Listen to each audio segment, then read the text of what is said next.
कोशिश करके आपका नाश करेगा, बस आप सावधान हो जाओ। इस समय आपके घुटने उसके गर्दन के ऊपर हैं, ऐसा समझो, क्योंकि सदगुरु आश्रय, संत आश्रय, सत्संग, नाम धाम आश्रय। अब वो विचलित हो रहा है, भड़बड़ा रहा है, कोई तो मिले ऐसा, थोड़ा तो हमें जीवन दान दे, क्या विषय भोग, थोड़ा तो मुझे विषय सेवन करने को मिले। चूक कर दी तो फिर गिरा देगा।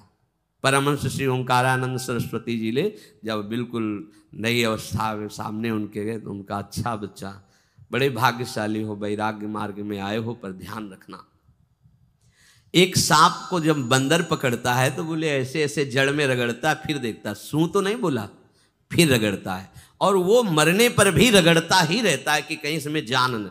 बोले बस ऐसे ही साधु को, साधक को, उपासक को अपने मन को रगड़ना है। राधा वल्लभ सिंह हरिवंश, राधा वल्लभ सिंह हरिवंश, राधा वल्लभ सिंह हरिवंश। अगर सू बोलने का मतलब अगर थोड़ा भी विषय स्फुरण रह गया तो अभी रगड़ते रहो, राधा वल्लभ सिंह हरिवंश।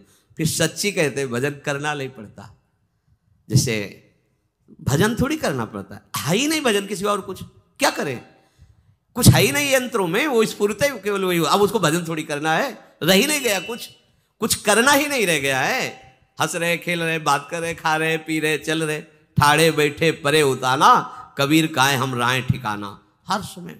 पर वो स्थिति प्राप्त करने के लिए निरंतर अभ्यास की आवश्यकता है। श्री भगवान कह रहे हैं कि परमम पुरुषम दिव्यम याति पार्थानुचिंतयेत, जो मेरा सदैव चिंतन करता रहता है, दिव्य परम पुरुष का साक्षात्कार उसको अपने चित्त में ही हो जाता है। चित्त स्थान भगवान वासुदेव का है। शरीर छोड़ने के बाद नहीं, शरीर रहते ऐसी आनंद की वृत्ति उदय होती है। अब उनके लिए शब्द ही नहीं तो क्या वर्णन करें, ऐसी आनंद की उसी आनंद में वो आनंद समुद्र प्रभु प्रकाशित होने लगते हैं। पर उस आनंद में जहां आपका थोड़ा प्रवेश होता है, आप उलझ करके विषय की तरफ चले जाते हैं। ध्यान देना हमारी इस बात को, यह अनुभवगम्य बात कहते हैं। जब आपको भजन का थोड़ा आनंद मिलेगा तो आप थोड़ा निश्चिंत जैसे होते हैं, उसी समय मन आपको विषयों में फंसा देगा। जब आपको भजन का अभ्यास बढ़ने लगे, आनंद मिलने लगे, तो आपको उदासीनता बढ़ानी है, हंसना नहीं है, लोगों से मिलना नहीं, खेलना नहीं है, क्योंकि इस समय चढ़ाई का है।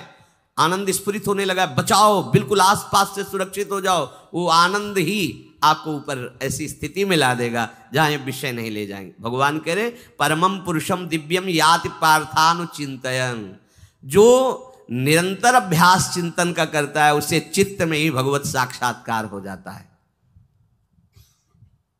अगर आप सावधान नहीं रहेंगे, चिंतन सही नहीं रहेगा आपका, तो किसी भी अवस्था में ये विषय चिंतन छूटने वाला नहीं। अभी हमारे पास अवसर है, अभी हमारे पास समय है, चूको मत। ये बहुत सूक्ष्म लड़ाई है, ये कोई बाहर के लाठी डंडा गोली वाली लड़ाई नहीं है, ये अंतर की लड़ाई है। इसमें बड़े बड़े हार जाते हैं। अगर कोई जीत पाता है तो एकमात्र भगवान को समर्पित चित्त वाला जीतता है। हमें लगता है आपको बढ़िया समर्पण का अवसर है। अब आप ये जो मना किया जाता है, उन विषयों का भोग करते हैं, विषयों का सेवन करते हैं, तो फिर ऐसा लगता है अब हम नहीं कर पाएंगे, हमारे पास कोई चांस नहीं रह गया कि अब आपको संभाल सकें। इसलिए आप सहयोग कीजिए। ये बाहरी आनंद 4 दिन का है, मान जाओ, बाहरी आनंद। ये श्री जी के मार्ग के लिए हम कह रहे हैं किसी जन्म में भगवत प्राप्ति करनी। अगर आप नहीं कर मानोगे, मनमानी आचरण करोगे तो भ्रष्ट हो जाओगे। ये संसार का स्वरूप है, किसी न किसी बहाने से वो आपको सतमार्ग से हटाएगा। ना किसी को घर आने दो, ना किसी के घर जाओ, ना किसी को रंग लगाओ, ना किसी से रंग लगवाओ। अपनी प्रिया प्रीतम के साथ होली खेलो। यहाँ जो सत्संग हो रहा है ठीक है, सुना, एकांतिक किया, कुटिया में जाओ चुपचाप, अपने श्री जी को रंग लगाओ, श्री जी के सामने पद गाओ, श्री जी के सामने नाचो, उन्हीं तो भावना में उनके साथ खेलो, किसी और की जरूरत नहीं। कोई अब दूसरा हमें छुए, दूसरा कोई हमारा अपना बने, अब हमें जरूरत नहीं है। देखो हमारी भाषा समझ में आ रही हो तो समझ लेना, नहीं बाद में पछताओगे। किसी को भी अपने साधन कक्ष में प्रवेश मत दो, किसी को अपनी कुटिया में मत आने। अब आप यहाँ गृहस्थ नहीं हो, यहाँ भी रह रहे हो, भले गृहस्थ वेश में रह रहे हो, आप वनवासी हो, आप श्री जी के उपासी हो, कोई व्यवहार की जरूरत नहीं। जब ऐसे रहोगे तो श्री जी आएंगे आपसे खेलने। निष्ठा, हृदय में निष्ठा, अब व्यवहार की गुंजाइश नहीं रह गई, हमारे पास समय नहीं व्यवहार का। हमारी बातें मान लो पर आप लोग मानते नहीं हो, इसलिए कोई रंग नहीं चढ़ पा रहा। अरे वो बेचैन है आपके साथ खेलने के लिए, उनकी तरफ जब देखो ना तो बेचैन है, पर उनकी तरफ कोई देखना ही नहीं चाहता। वो तो यहीं से फुर्सत नहीं मिलती भोगों से खेलने के लिए, संसार के राग में खेलने के लिए। अरे वो तो लालायित है, वो तो खुशी हो रहा है कि ये हमारा शरणागत हो गया, अभी हमारी सहचरी बनेगा, हमारी सेवा में आएगा। शरणागत होकर के पीठ कर लिया श्री जी की तरफ, मुख कर लिया संसार की तरफ, तो दोनों लाड़िले उदास बैठ जाते हैं। अब क्या करें, ये तो उधर मुख करके जा रहा है, चलो फिर कभी लौटेगा, वो फिर इंतजार कर रहे हैं। विमुख भये निमिषो ना अकृपा, जब चिते तब ऐसे। खूब अभ्यास करो, नाम जब कोई होली दिवाली त्योहारी, हमारा सारा त्योहार लाडली लाल से है, इन्हीं के साथ खेलो। देखो तुम्हें बताएं, जो बच्चा बाहर खेलने नहीं जाता तो माता पिता उसके साथ खेलने लगते। कैसे? घुटने के बल चल रहा है तो वो पिता भी घुटने के बल चलेगा उसके साथ साथ। वो तोतली बोलेगा तो वो भी तोतली बोलेगा। देखा है कभी ऐसा? ऐसा कर। तो ये हमारे स्वामी भी जब देखेंगे कि अरे ये तो किसी से राजी नहीं है, केवल हमसे खेलना चाहता है, इनके लाने का एक ही उपाय है, ध्यान रखना, अनन्य व्रत नहीं चाहिए हमें। और जैसे कल आप सुन रहे थे, पपीहा बन के रहू रे, बस यही चातक व्रत नहीं, हमें नहीं चाहिए। अगर हमारे रंग पड़ेगा तो लाडली लाल का पड़ेगा, हम खेलेंगे तो लाडली लाल के साथ खेलेंगे, नहीं तो अब आजीवन नहीं खेलेंगे, आजीवन नहीं खेलेंगे। अगर हम पाएंगे तो इनकी जूठन पाएंगे, नहीं तो प्राण त्याग देंगे। जिएंगे तो वृंदावन में जिएंगे, नहीं जीवन। ये व्रत चाहिए। काहे को व्यर्थ समय नष्ट कर रहे हो? धारण करो अनन्य निष्ठा का व्रत। इनको अपनी तरफ आकर्षित करने के लिए अनन्यता ही व्रत है। रसना कटो जो अन रटो, निरखी अन फुटो, नयन श्रवण फुटो जो अन सुनो, श्री राधा जसमैन। कोई भी सत्संगी कोई व्यसन न करे, अन्य किसी से संपर्क न करे, खूब पद गाओ, खूब नाचो, अपना दरवाजा कुटिया का बंद करके खूब रो, नाचो, खेलो, कूदो, उन्हीं से वो खेलने लगेंगे। उनको चैन नहीं है आपके सिवा, आप चैन से रह रहे हो। हमारे प्रिया प्रीतम आपका इंतजार कर रहे हैं, तभी आप पर हेतु की कृपा की। ये बात अंदर की समझो, प्रिया प्रीतम अंदर से आपको बहुत प्यार करते हैं, पर हम देखते हैं कि आप प्रिया प्रीतम से प्यार नहीं करते। आप संसार की तरफ बढ़ते जा रहे हो, हाथ फैला खड़े, मेरी तरफ आ जा। ये हमारे भगवान नहीं हैं, ये हमारे लाडली लाल हैं। हम इनको भगवान नहीं, ये तो प्रेम के खिलौना दो खेलत है प्रेम खेल। हमारे रसिकों ने इनको भगवान नहीं माना। अगर कोई संकट आया तो अपने आंचल में छुपा के इनको लेके भागे। ये नहीं सोचा कि अखिल लोक ब्रह्मांडों का ईश्वर, इसको छुपा के भागने की क्या जरूरत है। चाहे बिहारी जी को, चाहे राधा वल्लभ लाल को, जब कभी कोई ऐसा भय आया है तो ऐसा नहीं सोचा कि भगवान रक्षा करेंगे, नहीं, इनकी रक्षा हमें करनी है। इनको छुपा करके, कभी काम वन में राधा वल्लभ लाल को, कभी बिहार वन में से बिहारी जी महाराज, छुपा छुपा के अपने अपने ठाकुरों। तो हमारे ये लाडले हैं, प्यारे हैं, इन्हीं के साथ खेलना है, इन्हीं में रहना है। अब इन्हीं के पास रहना है, इन्हीं में रहना है। दो बात ध्यान रखो, इन्हीं के पास रहना है, इन्हीं में रहना है, बस। अब यही हम नहीं कर पाते, वही जो शुरुआत सत्संग में की थी, सबकी ममता ताग बटोरी, मम पद मन। ये भारी बात है, भारी बात है। जितनी जल्दी आप उदास हो जाओ संसार से, उतनी जल्दी मुस्कुराहट आ जाएगी प्रिया प्रीतम के मुख में आपके लिए। आप जब मुस्कुरा रहे हो उधर, तो वो उदास बैठे कि हमारी तरफ क्यों नहीं देख रहा। अब हमें अपने प्यारे को उदास नहीं करना, प्यारे को मुस्कुराहट से युक्त करना है। क्या हम उदास हो जाएं? ताते मौन रहे वो उचित है, जगते भयो फिरे बैरागी, वृंदावन रस में अनुरागी। खूब चिंतन परायण रहो, कोई भी विषय का सेवन ऐसा ना करो जो आपकी बुद्धि भ्रष्ट कर। कोई आपने ऐसा गंदा व्यसन, गंदी बात, गंदी चेष्टा, आप परसों नरसों, फिर आगे क्या? आपका जो साधन मार्ग वो ढक जाएगा, फिर प्रमाद छा जाएगा। हमें किसी भी उत्सव में, किसी भी उत्साह में अपनी प्यारी जो की अनन्यता और सिद्धांत को नहीं छोड़ना, अपने मार्ग में चल। ये अध्यात्म है, अध्यात्म। ये दान पुण्य की बातें नहीं है, ये लोकांतर में भटकने की बातें नहीं है, सीधे भगवत प्राप्ति की बातें हैं। यत करोषि, जो भी तुम करोगे वो तुम्हें अपने आराध्य देव के लिए करना है, आराध्य देव को समर्पित करना है। देहाभिमान अभी कुछ ही समय में गलित हो रहा है, ऐसा आपको अनुभव होने लगेगा।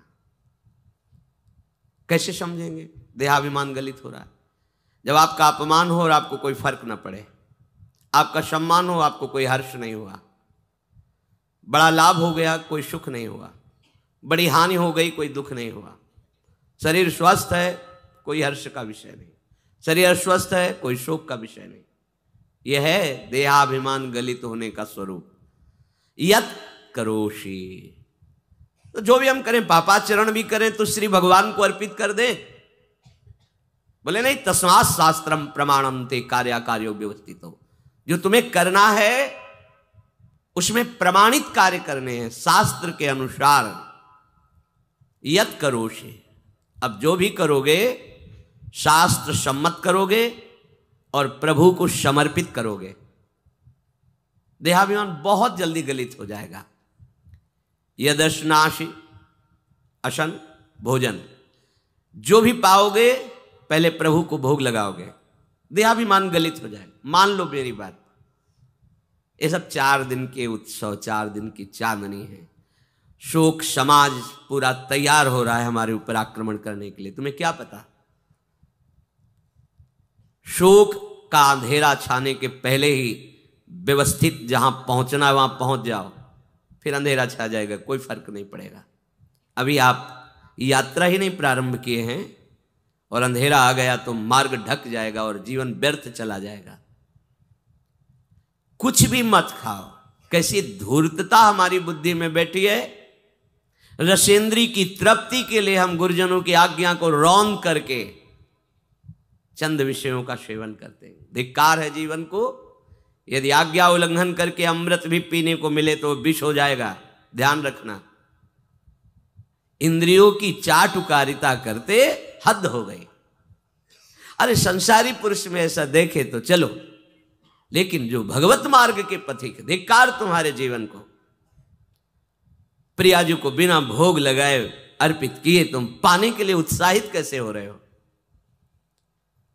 जिन वस्तुओं को निषेध किया गया है उनकी तरफ स्वप्न में भी अगर गति हो तो जलन होनी चाहिए कि स्वप्न में भी हमने कैसे स्वीकार कर लिया। कभी कभी ऐसा लगता है कि भगवत प्राप्ति बहुत कठिन है, ये समझने वाले नहीं। मेढक को तौलने का अगर हमें आदेश मिले तो तौलना बहुत कठिन है। 5 रखो, 2 उधर चिटक के चले गए, उनको घसीटो तो 3 पहले वाले फिर उतर के चले, ऐसे है। सावधान हो जाओ। ये आज्ञा का उल्लंघन तुम्हारे लिए नारकी गति का काम करेगा। अगर आज्ञा है कि अमृत नहीं पीना तो मत पीना, नहीं वो विष हो जाएगा। और अगर आज्ञा है विष पी लीजिए तो गरल सुधा रिपु करहि मिताई, गोपद सिंधु अनल शीतलाई, वो विष अमृत हो जाएगा। तुम्हारा शत्रु तुम्हारा मित्र हो जाएगा। ये भाव समुद्र गाय के खुर के गड्ढे के समान हो जाएगा। आज्ञा पालन बहुत बड़ी सिद्धि है। ये मूढ़ता का त्याग कीजिए।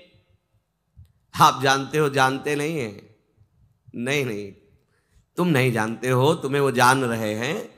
अगर तुम अपना आनंद चाहते हो, सुख चाहते हो तो आज्ञा पालन करो, इसी से देहाभिमान गलित होगा। तुम्हारी एक एक वृत्ति उस सर्वात्मा प्रभु बैठे देख रहा है और उन्हीं के रिझाने के लिए तो तुम्हें मानव देह मिली, भगवत मार्ग मिला। ये ध्यान रखो, एक बार भी बिना भोग अर्पित किए हुए जो पाओगे वही तुम्हारी बुद्धि भ्रष्ट कर देगा। देख लो आंख खोल के कैसे बुद्धि भ्रष्ट होती है। वो अपने आराध्य देव इष्ट देव की ही निंदा करने लगता है, आराध्य देव इष्ट देव के विपरीत चलने लगता है। ये बुद्धि गिरी मतलब सर्वनाश। जो शास्त्र में कहा गया है, कामः संजायते क्रोधा क्रोधा स्मृति विभ्रमा स्मृति भ्रंशात् बुद्धिनाशो, बुद्धिनाश को ही कहा गया प्रणश्यति, नष्ट हो गया, वो किसी काम का नहीं। यत करोषि, जो भी कर रहे हो वो प्रभु के लिए हो और प्रभु को अर्पित करो। यदश्नाशि, जो भी असन भोजन करते हो, जो भी तुम्हारी जिह्वा में जाए, अगर तुम इसी जन्म में भगवत प्राप्ति करना चाहते हो तो बिना भोग लगाए मत पाना, मान लीजिए। फिर कह रहे यज्जुहोषि, जो भी तुम हवन का तात्पर्य होता है भागवतिक कार्य करते हो वो प्रभु को अर्पित कर दो, बड़ा सुख मिलेगा। जो तुम ददाशी, किसी को भी कुछ भी देते हो प्रभु को दे दीजिए। देने के पहले उसमें भाव कीजिए राधा वल्लभ लाल इसके हृदय मंदिर में बैठे हैं, अब भोजन जल वस्त्र जो भी आपको उसको दिया तो उस व्यक्ति को नहीं दिया, सीधे ठाकुर जी को दिया, राधा वल्लभ लाल को दिया। यत तपस्यासी, जो भी तुम तपस्या कर रहे हो, काम वेग को सह रहे हो, क्रोध को सह रहे हो, गर्मी सर्दी सह रहे हो, अनुकूलता प्रतिकूलता सह रहे हो, ये भी प्रभु को अर्पित कर दो। भगवान आदेश कह रहे हैं तत्कुरुष्व मदर्पणम, ये सब मेरे को अर्पित करने का मतलब मेरी पूर्ति नहीं हो जाएगी, तेरी पूर्ति हो जाएगी। भला ये सब नदियां समुद्र में गिरना बंद कर दें तो समुद्र घट जाएगा क्या? यद्यप समुद्र प्राकृतिक है, चिदानंद नहीं, भगवान तो चिदानंद समुद्र है। कोई भी नदी चाहे बाढ़ युक्त जाके गिरे या गिरना बंद कर, समुद्र में कोई फर्क नहीं पड़ता। इसीलिए सेवक जी ने कहा है, मांगो मन मनुष्य दासी अपनी कर, पूर्ण काम सदा हृदयम। हे पूर्ण काम प्रभु, यद्यपि आपको मेरी जरूरत नहीं है, पर मैं अपने लिए मांग रहा हूं कि अपनी दासी बना लीजिए। मद भक्तो मईश्वरे सर्वज्ञे परम गुरु वासुदेवे समर्पित सर्वात्म भावः, यत् पश्यति शृणोति स्पृशति वा सर्वमेव भगवान वासुदेवः, इत्येवं गृहाविष्ट बुद्धिर मद भक्तः सन एतत् यथोक्तम सम्यक दर्शनम विज्ञाय मद भावाय मम भावो मद भावः परमात्म भावस्तस्मै परमात्म भावो योपपद्यते युज्यते घटते मोक्षम गच्छति। वेद कहता है, भगवान की वाणी, मद भक्तो, जो मेरा भक्त हो गया है। अभी हम देह भक्त हैं, भोगों के भक्त हैं, विषयों के भक्त हैं, काम क्रोध लोभ मोह जब जो चाहता है हमें परास्त कर देता है। लेकिन जो मद भक्तो हो गया उसको नहीं। बाहरी वेश परिवर्तन से मद भक्तो नहीं होता। कभी कभी हंसी आती है कि अमृत कुंड को छोड़ करके मल कुंड का स्वाद लेने के लिए कितना लालायित है जीव, कैसी मंद बुद्धि। मतलब एकदम लगता है कि वाह प्रभु आपकी है विचित्र माया है।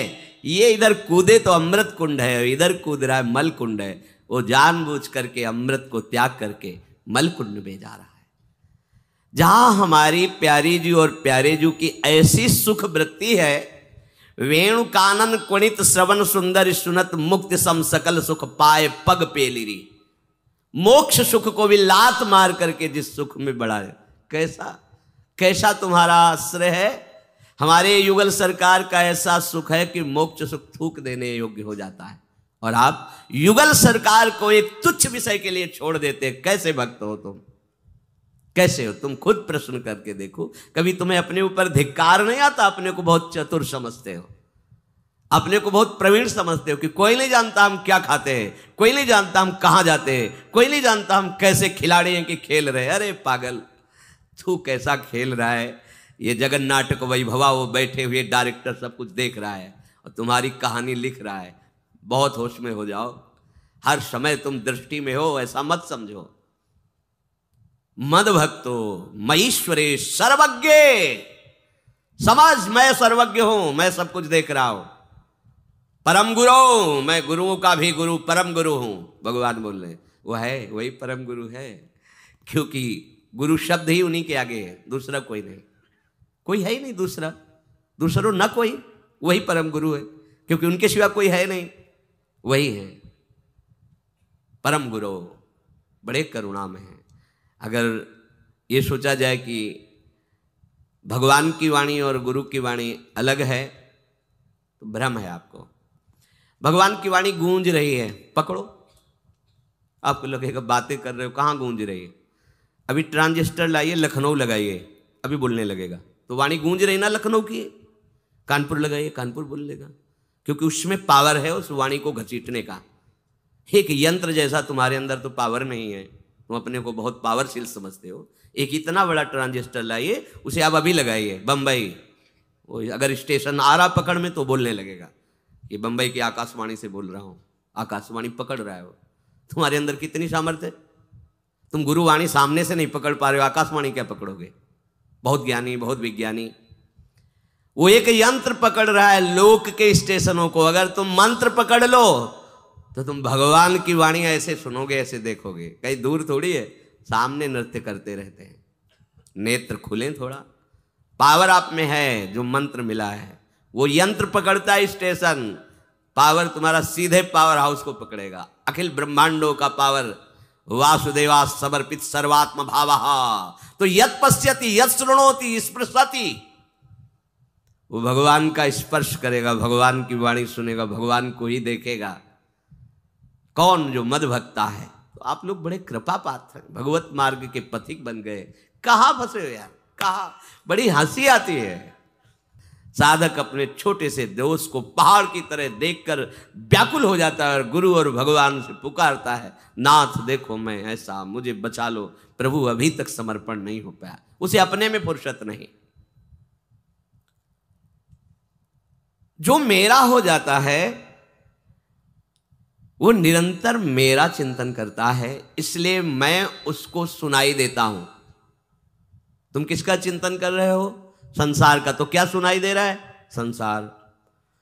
तुम किसको देखना चाहते हो? संसार को। तो क्या दिखाई दे रहा है? स्त्री पुरुष दोष गुण। भगवान कह रहे मद भक्तो, जो मेरा भक्त है वो यत् पश्यति शृणोति स्पृशति। प्रभु स्पर्श में आते, केवल देखने में नहीं आते। क्या भगवान को ध्यान में देख लिया? ऐसा नहीं। जैसे आप